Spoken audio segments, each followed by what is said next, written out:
Welcome to the deep dive. Put on your protective eyewear, because today we are walking right onto the manufacturing floor. Hey, absolutely. We're diving into the complex, really critical world of cosmetic manufacturing and specifically the absolute requirements for good manufacturing practices, or GMP, as we look toward 2025. Right. This deep dive is for every brand owner, every executive, and frankly, anyone who needs to understand that quality isn't just something you check at the end. It has to be engineered in from the start. That's so true. Our mission today is to give you a shortcut. We're taking all these technical regulatory expectations and just distilling them into practical due diligence activities. Exactly. By the end of this, you'll be able to speak the language of quality systems, of traceability and supplier resilience.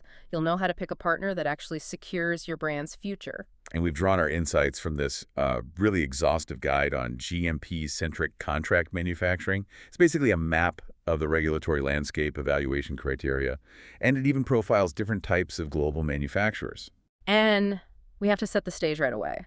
The central pillar for this whole conversation is the rising importance of ISO 22716. Okay. This is the international standard for cosmetic GMP. And with regulatory scrutiny tightening everywhere and, the global ambitions most brands have now, choosing a partner who hasn't mastered this is it's an unacceptable risk.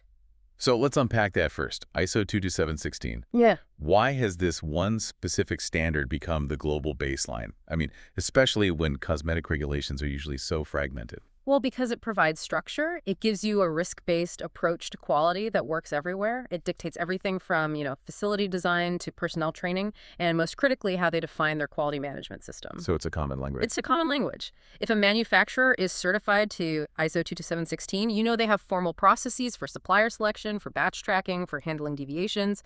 It gives you, as the brand, a way to verify quality anywhere in the world. But the world isn't uniform.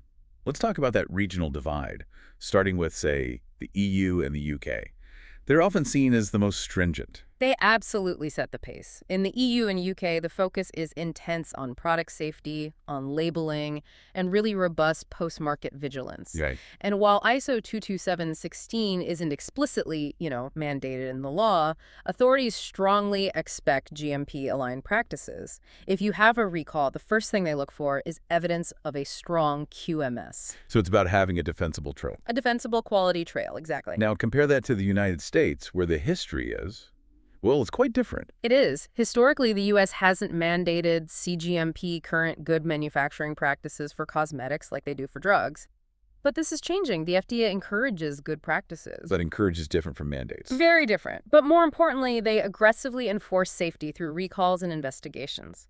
So if you lack a robust GMP-like system and you get into an enforcement scenario, it just complicates everything. It slows you down. A good system is like an insurance policy. And then you have the APAC region. China, Korea, Japan, where speed and localization seem to be the big challenges. Precisely.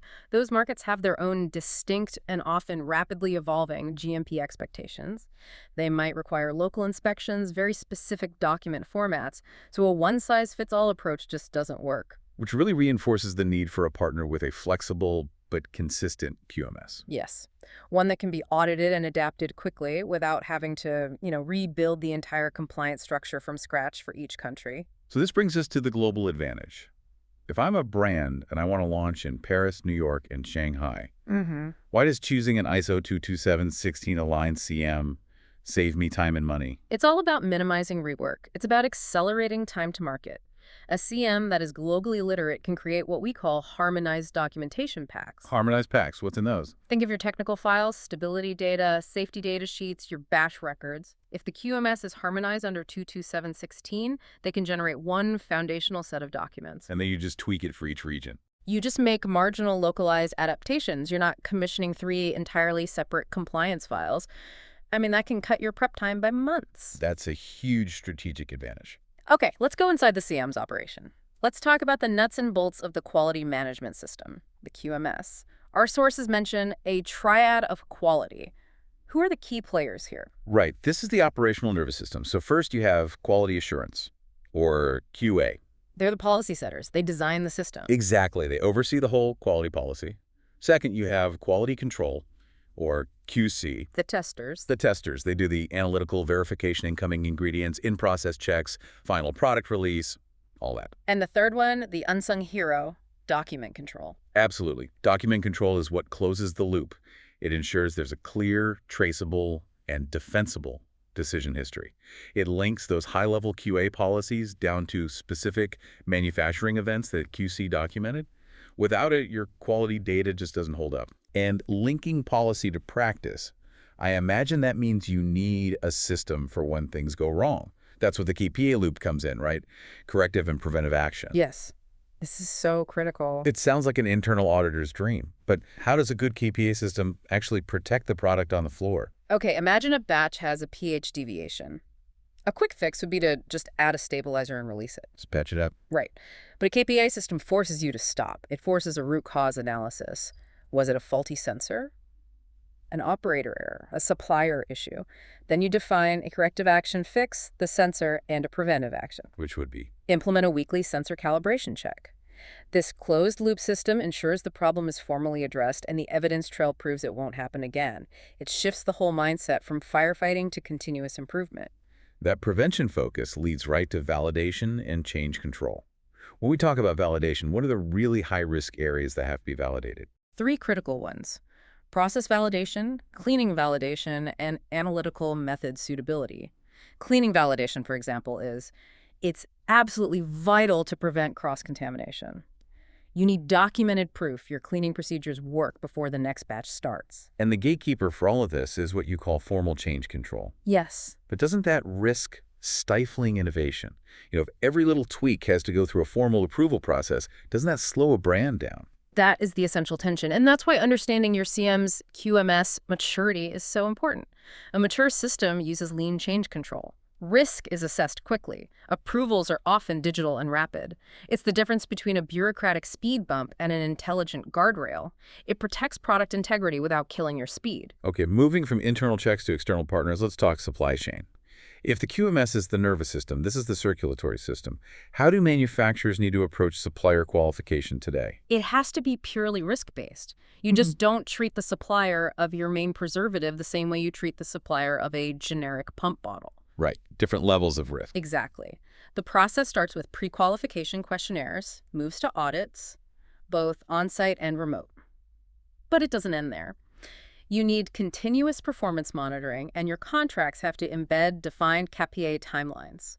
If a supplier has an issue, the CM must have the contractual leverage to force a timely, verified fix. So the problem doesn't propagate into your finished product. Precisely. And when something does go wrong, whether it's a small issue or a huge recall, traceability is everything. What makes traceability truly robust? It's complete batch genealogy, meticulous lot numbering. Every single ingredient, every component has to be linked to that final product lot number. This supports post-market surveillance and, if needed, rapid safety investigations. So it's not just a checklist. Oh, not at all.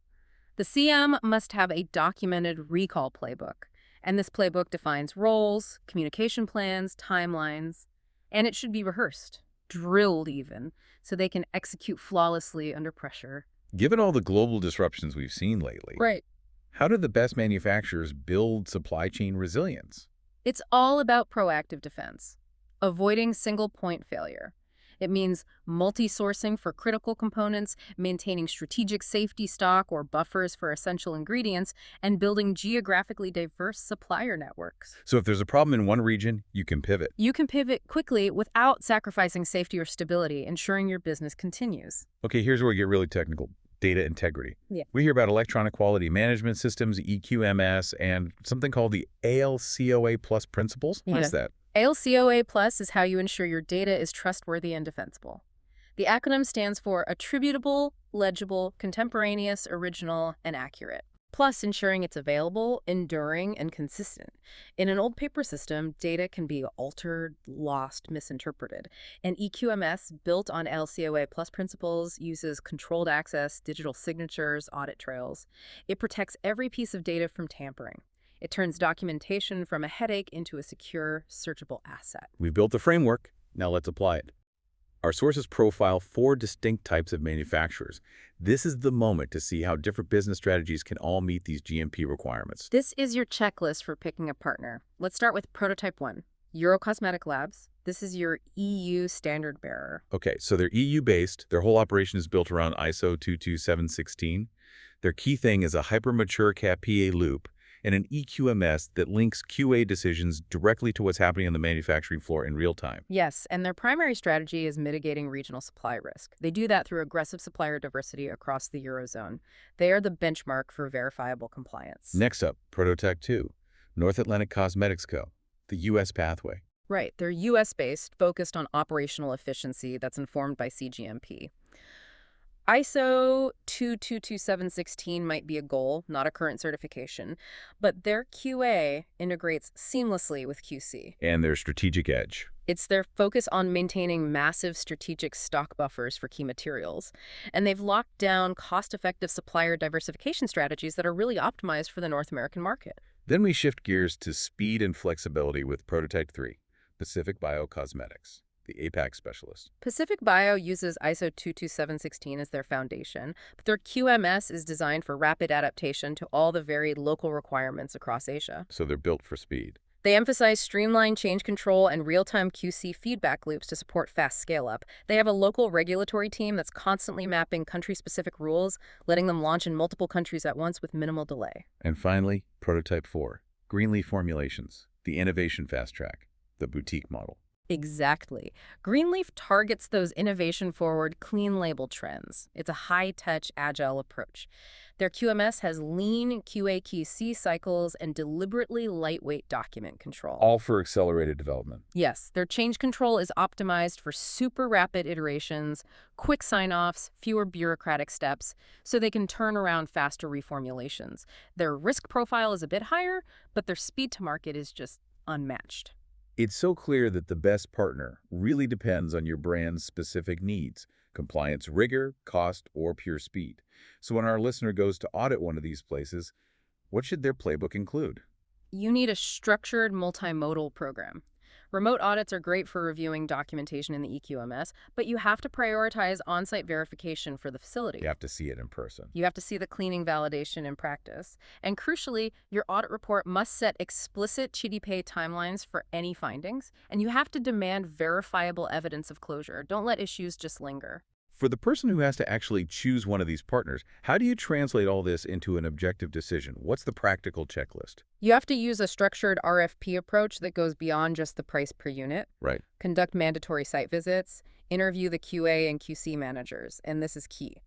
Calculate the total cost of quality. Not just the unit cost. No, that means factoring in the cost of a potential recall, the cost of a regulatory delay.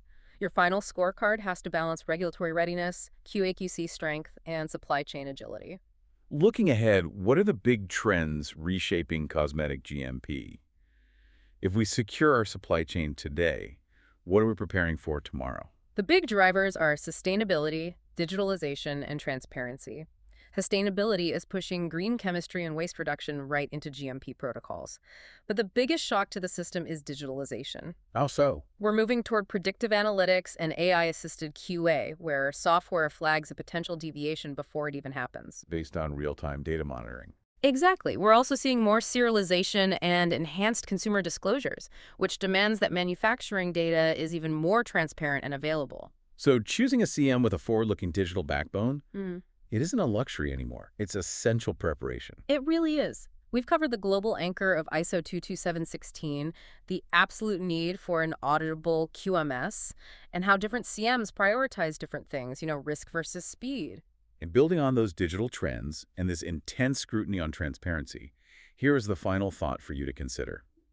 If predictive analytics and AI are so rapidly enhancing QA, how soon until global regulatory bodies stop relying on retrospective CAPA procedures and begin to expect proactive risk mitigation driven by continuous real-time data? That's the big question. That potential shift from looking backward at documents to continuous predictive quality control, it would redefine GMP compliance entirely. Something to keep in mind as you structure your next supplier audit. Thank you for joining us for this deep dive into cosmetic manufacturing GMP. We'll catch you next time.